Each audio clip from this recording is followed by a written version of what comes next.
நம்ம சுபஹானல்லான்ற வார்த்தை இருக்குல்லம்மா, அதுக்கு என்ன அர்த்தம்? அல்லாஹ் எப்படிப்பட்ட வார்த்தை.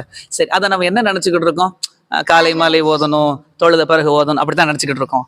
சரி, இதை தாண்டி குர்ஆன்ல அந்த வார்த்தையை அல்லாஹ் எப்படியெல்லாம் சொல்லியிருக்கிறான்னு சொல்றீங்களா? இன்ஷால்லாஹ் ஃபர்ஸ்ட் யார் சொல்றேன்? யூனுஸ் நபிய மீன் வயிற்றுக்குள்ள இருக்கையில சுபஹானல்லாஹ் சொல்லியிருக்காங்க. சுபஹானக்கன்னு சொன்னாங்க. அவங்க என்ன கேட்கணும்? யா அல்லாஹ் என்னை மன்னிச்சிருன்னு மட்டும் கேட்டிருக்கணும். ஆனா கூட என்ன கேட்டாங்க? சுபஹானக்க. உண்மைதானிமா, யூனுஸ் நபி தான் செஞ்ச தவறுக்காக அல்லாஹ்ட்ட என்ன கேட்கறாங்க? மன்னிப்பு கேட்கறாங்க. ஆனா எப்படி கேட்கறாங்க? சுபஹானக்க சொல்லி கேட்கறாங்க. மாஷா அல்லாஹ். ஓகே, வேற மூசா நபி அலைஹிஸ்ஸலாம் அல்லாஹ்வை பார்க்கணும், அல்லாஹ்வை பார்க்கணும் மூசா நபி அலைஹிஸ்ஸலாம் கேட்டாங்க. ஆமா. ஆனா அல்லாஹ் முடியாது சொன்னார். திருப்பி அல்லாஹ்ட்ட கேட்டாங்க. அதனால அல்லாஹ் சொன்னார், என் ஒளிப்பட்ட அந்த மலை இது உடையாம இருந்துச்சுன்னா நீங்க என்னை பார்க்கலாம். ஆனா என்னாச்சு? உடஞ்சி சுக்குற மயக்க போட்டாங்க.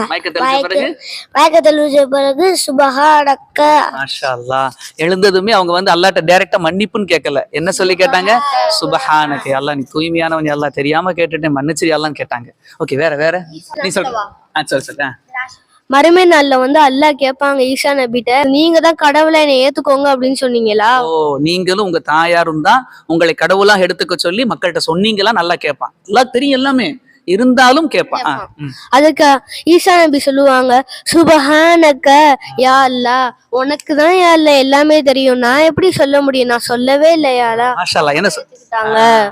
அதாவது அவங்க யா அல்லாஹ் எனக்கு தகுதி இல்லாத ஒண்ணு நான் எப்படி சொல்லுவேன், உனக்கு எல்லாம் தெரியும் தானே, என்னுடைய மனசுல உள்ள உனக்கு தானே தெரியும் அப்படின்னு சொல்றதுக்கு முன்னால் என்ன சொல்லுவாங்க? சுபஹானக. மாஷா அல்லாஹ். சூப்பர். வேற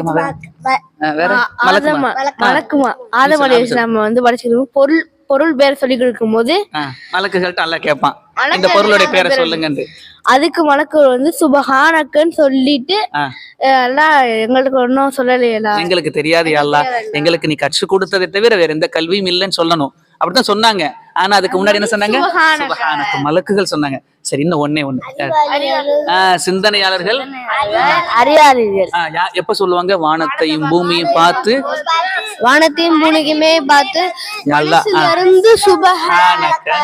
மாஷா அல்லாஹ். யா அல்லாஹ் ரப்பனா மா ஹலக்த ஹாதா பாத்திலா, இதை நீ வீணாக படைக்கலையா அல்லாஹ், ரப்பே நீ எப்படிப்பட்ட படைப்பாளனா இருக்கிறான்னு சொல்லிட்டு சுபஹானக்கன்னு சொல்லுவாங்க. அப்ப ஒரு விஷயம் புரிஞ்சாமா? அப்ப இது சாதாரண வார்த்தையா?